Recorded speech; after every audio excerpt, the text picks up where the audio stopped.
I have this vegan coworker, we'll call her Vegan, who is very active on FB and in the office about being vegan and how cruel farming is and everything. Each to their own. I don't necessarily disagree with her views on animal cruelty, but here's the thing, I'm a hunter. Not a trophy hunter, but I do shoot feral pigs, rabbits, ducks, introduced, classified game ducks, and foxes, and I fish too. All except for the fish are classified as pests. Foxes especially kill native wildlife and farm animals, and farmers will often put you up on their property for free to hunt them. I have passed tests here, especially for identification of game ducks versus protected species, and practice ethical hunting. I.e. allow the animal to have a fair chase, no dogs or tracking devices. Practicing marksmanship and dispatching prey swiftly and humanely and not wasting the meat. None of that is obviously good enough for Vegan. When she first came onto the team and told everyone she was vegan, I kept my mouth shut about my hunting. I also think she's really intolerant because she preaches to people about how going vegan will help with their various ailments, and always turns up her nose at people heating up meat in microwave. As a result, we've kind of consciously started excluding her when we get up for lunch. However, last year I started going hunting more regularly with a work friend from another department, whose uncle owns a farm where feral pigs and like are an issue, and he often swings by to have a chat about guns and bows and our next trip, and she found out I was a hunter. This isn't even at our desks, it's in the kitchen area that has tables and stuff, and we sometimes eat our lunches together. Ever since then, every conversation I've had with her, she's referred to hunting and how cruel it is. One time, I wore a leather pencil skirt to work and she had a go at me for wearing animal products. She seems to have singled me because of the fact that I go hunting. My boss has no spine, I've tried talking to him about this. But she just intimidates him and makes it seem like she's been persecuted, and he's backed down from that. She even tried to get a vegan shelf in the fridge and tried to rope in some Hindu vegetarian guys to do that, but they pointed out that they use milk and cheese and honey in their cooking. They also think she's nuts.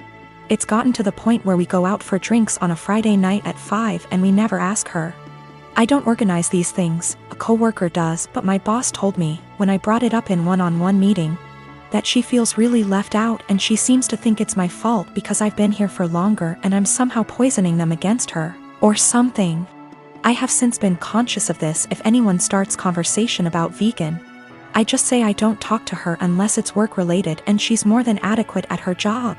It's actually become something of a joke or catchphrase. I told my boss I don't organize anything except official events, and she's always been invited. If she's not invited to informal stuff, that's not even organized by me, then that's not my problem. The coworker that doesn't invite her, she managed to piss him off because he's eaten guinea pig, he's from Peru.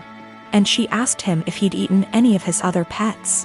For the record, he never ate a guinea pig that was a pet. It's something they eat in Peru.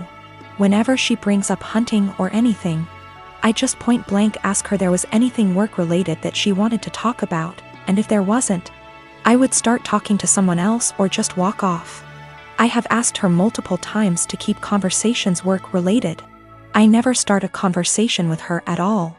Most of the time, she pounces when I'm in the kitchen making tea, getting water, or just stretching my legs.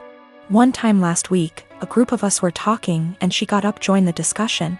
A horrible silence fell over the group to the point where I just excused myself and went to my desk, and so did a few others.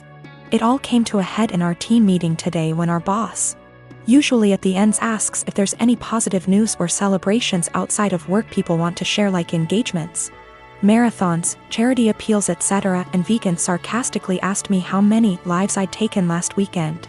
I got annoyed and said her constant badgering me about my hobbies and choice to eat meat was discriminatory and bothersome, and that unless it was work-related, she was not to engage me in conversation otherwise, and told our scribe to put that in the meeting minutes. She seemed a bit shocked by that, and my boss looked uncomfortable but said fair enough. I thought that was the end of that, but the right before our boss went to close the meeting, 2 other coworkers also put their hands up and asked Vegan to only engage them in work-related discussions, and that they were also uncomfortable being given non-medical health advice pertaining to their choice to consume meat and their diets. Again, boss looked uncomfortable but asked Vegan to respect their wishes and closed the meeting. Vegan didn't look anyone in the eye after that but headed straight to the bathroom. My boss was trying to get one of the coworkers to see if she was okay. And I think one of them eventually checked up on her, but she was in a cubicle and asked to be left alone. She eventually came out and asked my boss to leave early, which she did. I feel awful now. She embarrassed me in front of my team with the lives taken comment, so I pushed back, but I am caught between not wanting her to miserable and not wanting anything to do with her at all. A few of my coworkers and I ended up in a proactive conference call after this with HR, who basically said that always been subjected to unwanted advice and jabs about eating meat was not okay. But some mediation was in order to cut the tension in the workplace. The HR rep then called my boss, who explained what happened in the team meeting and complaints that we'd made one-on-one etc. But then he went into a meeting room and didn't hear the rest of discussion. I don't know what to do, assuming she comes into work tomorrow, or if I should even talk to her at all. My sister called me saying that her work had an emergency and she needs to get there ASAP and needed me to watch her kids because no one else can. I rushed over there just to find her husband locked in his game room playing video games. I asked her why she called me over if he was home, and she said he didn't want to babysit because it was his only day off. Sister left, and I started hanging with the kids. I was changing the baby's diaper and the other kids wanted a snack. I told them to go ask their dad to make them a snack since the baby had a blowout and it was going to take me a while to clean him up. Well, their dad sent them back upstairs and told them to ask me again. After cleaning the baby up, I made the kids a snack and their dad came out to eat and told me not to let the kids interrupt him on his day off. By the way, he works part-time from home, 6 days a week. I kind of snapped at him and told him it was my day off too and that he's a useless father and husband if his wife has to rely on her teenage sister rather than her own husband. He started telling me I was disrespectful and didn't understand how hard parenting is, and I told him he clearly doesn't understand how hard it is either, since he considers parenting his own children babysitting. He ended up kicking me out, and apparently my sister was forced to come home because he told her she needed to figure it out, since I'm her sister. I feel like I may be the asshole because my sister is mad at me, her husband is mad at me, my mom is mad at me for causing drama, but my dad thinks it's funny and agrees with me. I definitely didn't need to call him names, but I just hate this guy so much. We have argued about things in the past as well, so we already don't have a great relationship. My sister is saying I need to apologize to him, and he is threatening to never let me into the kids' lives if I keep disrespecting him. He does not take care of the kids normally. My sister takes them to daycare during the day and then picks them up on her way home. She is the breadwinner and the primary caretaker. I really love those kids and don't have an issue babysitting them. I love hanging out with them. I also don't blame my mother for her being mad at me, just because of the fact that my sister's dumbass husband texted her and apparently told her a much different version of what happened. He told her I was sitting on my phone the whole time being lazy and the kids kept begging me for a snack. Also, I did not yell at him in front of his kids. It was a private conversation. I am married to my wonderful wife Melody, and she is currently pregnant with our first child together. I have a 6-year-old daughter Tina, whose mother I split 50/50 custody with. So I know for the most part what Melody needs in order to feel supported while she carries our child. I have been spending lots of time making sure she's comfortable and taking on more of the load at home so she's not doing too much. This is her first child after all, and it's obviously a lot for her physically and emotionally. My mother and Melody don't get along too well. Mom didn't like my ex either. We broke up because we were headed on different paths, not because of my mother, and there's no bad blood. So I think she just doesn't like her because she's dating me for whatever reason. It's weird. She's very nitpicky about Melody, how much she does around the house, how emotional she is. Melody already cries very easily, and being pregnant has made her even more sensitive, which is fine. The fact that she wants to be a stay-at-home mom, it just seems like nothing Melody does is okay. I do, however, stand up for her and do not just allow my mom to talk down to her. Today, before picking up my daughter from summer camp, Melody went to 3 different grocery stores to find rotisserie chicken. She's been talking about it since last night and really wanted one. She sent me picture messages documenting her quest for the chicken and finally found it. My girl was happy. Rotisserie chicken is also kind of a comfort food for her, like spaghetti, because her mom used to make one of those when she was having a lazy day and didn't feel like cooking.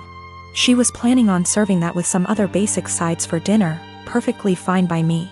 My mother came by to see Tina and started telling Melody the chicken is bad for her and she should not be eating that pregnant.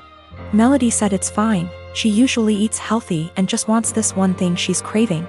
My mom went on about how unhealthy it was and said she needs to eat something else. Melody said no and went to the backyard to FaceTime her family out of state. When she came back, my mom had thrown out the food and ordered takeout, a salad for Melody and pizza for everyone else. Melody asked where the chicken was and my mother told her she needs to start being a responsible mother and eat correctly for the baby. Melody screamed, "What the is wrong with you? Why are you always such a..." to me? She then started crying and called me home. I came back and asked my mother to leave after hearing her story and said she is not to come back until she apologizes for how she treated Melody. My mom went on about how I'm choosing another woman over her, but I just think enough is enough and Melody reached her limit. She apologized to me for blowing up when Tina was in the house, but I told her it's okay, things happen, Tina is okay. And I went to find her another chicken before the store closed. My dad thinks I'm right for taking Melody's side, but my brother thinks I should always defend mom. I do plan on having a sit down with both my parents and my brother with my mom. I'll talk to my dad first, then have a family meeting. I would still want my mom around, and honestly maybe I'm just weak, but that's my mother. However, if she cannot learn to change and respect my family, then we will just have to go and see. It's hard, but it is what it is. Melody doesn't even want to completely cut her out, she just wants change as well. But I will protect Melody at all costs, and if that means cutting off my mom, then so be it. My ex and I did not break up because of my mother. We had different ideas of where our lives were going. Tina was not planned and we were already heading towards going our separate ways before she got pregnant. We tried to make it work for Tina, but that's not what relationships are about, so we split and it's working great. My ex and Melody get along great, Tina is happy and we work through things as one big blended family. My ex and Melody have talked about my mother with each other before, and that was when I realized I needed to see a therapist to work through my childhood with a mom like mine. It's a process. I'm working through it the best I can. Melody's pregnancy is going smoothly for the most part. Just exhausting and emotional, as she put it. Also, we're having a girl. We had our gender reveal. I did find her another chicken yesterday night after this whole fiasco. So recently I found out my 15-year-old son, Jacob, pulled an incredibly cruel prank on one of the girls I'll call Ashley, that's in his friend group. I know this girl, she's been to our house and even attended Jacob's birthday party a month ago. She seemed incredibly sweet, if not a bit shy. So when my oldest son, Mark, he's 17, came to me and told me Jacob had asked Ashley out on a date as a prank, I was stunned. I of course asked how he could know this, hoping as any mother would that it wasn't true. But Mark showed me the family tablet we all use, but mostly my sons do, and it seems Jacob forgot to log out of his chatting app, Discord. I read the long series of messages between Jacob and his friends as they mocked Ashley all through this heartless prank. I was speechless. And that's not even getting into how he was talking, like he was some thug and not a 15-year-old living in a gated community. At first I couldn't figure out what to do or how to proceed. I'll admit that I never once imagined either of my boys would be the type of person to do something like that. But there was no way in hell I was letting this go. So after a day of thought, I decided what was going to happen. First things first, he was grounded, for how long I'm not sure. Secondly, I'd gotten Jacob a bike for his birthday, but it hadn't arrived until the day previous and I'd planned to give it to him when my parents came to visit, since they'd been unable to make his party. But instead of that, I showed him I knew about the prank and told him he was grounded. Then I made him carry the new bike out of my bedroom closet and to the car before driving to Ashley's house, him crying the whole way. I'd called her parents earlier and explained everything, and so once we got there I had him cart it to their front porch and ring the bell. Then in front of me, Ashley, her parents, and God, I had him give a sincere apology and gift her the bike. Even I apologized to her, saying I didn't raise my boy this way and what he did was unforgivable. I also called the parents of the other boys who were a part of this little stunt, and they all seemed rightfully horrified by their son's involvement. I felt I'd handled this all as best as I could, and my friends agreed. Though once my parents found out that I'd made Jacob give his birthday gift away, they said what I did went too far. I still feel like what I did was right, but having my parents more or less dogpile on me like this actually made me wonder if how I handled it was too extreme.